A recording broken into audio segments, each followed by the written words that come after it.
Hello అండి. మనం ఏదనుకుంటే అది జరగదు. ఏదన్నా కావాలి అనుకుంటే దానికి రివర్స్ జరుగుతుంది అనడానికి నేను చేసిన రెసిపీనే నిదర్శనం.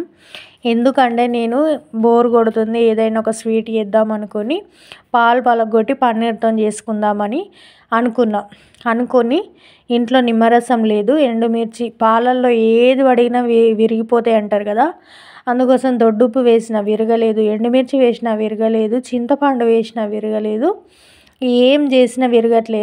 ఏం చేయాలి అని చెప్పేసి మంట ఎక్కువగా పెట్టి పాలన్నీ దగ్గరికి వచ్చేలాగా చేసి ఆ దగ్గరికి వచ్చిన మిశ్రమాన్ని పక్కన పెట్టుకొని ఇట్లా షుగర్ సిరప్ ఒక కప్పు షుగర్కి ఒక కప్పు వాటర్ వేసి షుగర్ సిరప్ వేసుకొని యాలకుల పొడి వేసి అలా వేసుకున్న.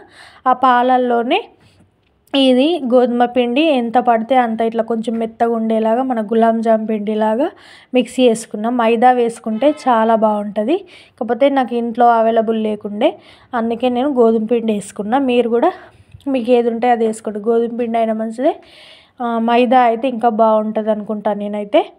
వేసుకొని ఇట్లా మనకున్న షేప్లో దీన్ని మంచిగా స్మూత్గా వేసుకోవాలి. ఇది మాత్రం పాల పొడిలాగా ఎంత టేస్టీ స్మెల్ అంటే అంత టేస్టీగా, స్వీట్ కూడా చాలా అంటే చాలా బాగా స్మెల్ వచ్చింది. నేను చేసిన స్వీట్ ఏంటిదో మీరే చెప్పాలి, నేను చెప్పను. ఇది దాని కలరు, షేపు, స్ట్రక్చర్ చూసి మీరే గుర్తుపట్టి చెప్పండి. నేను ఓట్ అనుకొని చేస్తే ఓట్ అయింది, కాకపోతే ఆఖరికి మంచి టేస్ట్ వచ్చింది.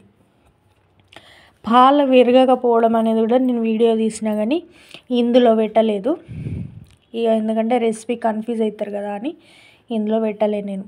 ఇట్లా కొన్ని షేప్స్ ఇలా వేసుకున్నా, కొన్ని షేప్స్ అలా చేసుకున్న వాటిని మంచిగా డీప్ ఫ్రై చేసుకోవాలి.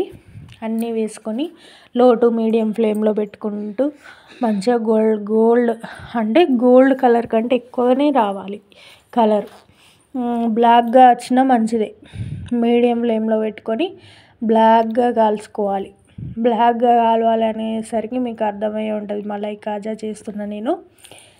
చాలా అంటే చాలా బాగా కుదిరిందండి. తప్పకుండా చేసుకోండి, ఈజీగా చేసుకోవచ్చు. ఎప్పుడన్నా పాలు మిగిలిపోతాయి అనుకున్నప్పుడు ఇలా చేసుకోవచ్చు.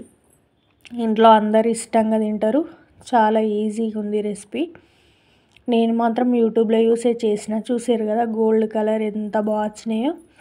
దీన్ని షుగర్ పాకంలో వేసుకొని ఒక 5-6 గంటలు, మనం నైట్ వేసుకుంటే మార్నింగ్ తినడం, మార్నింగ్ వేసుకుంటే నైట్ తినడం చేస్తే ఇంకా బాగుంటుంది. కొంచెం షుగర్ సిరప్లో వీటిని ఉడికించాను. ఫైనల్గా మన మలై కాజా ఇలా కుదిరింది. లాస్ట్ వరకు చూసిన వాళ్ళు ఒక చిన్న కామెంట్ చేయండి. Thank you very much.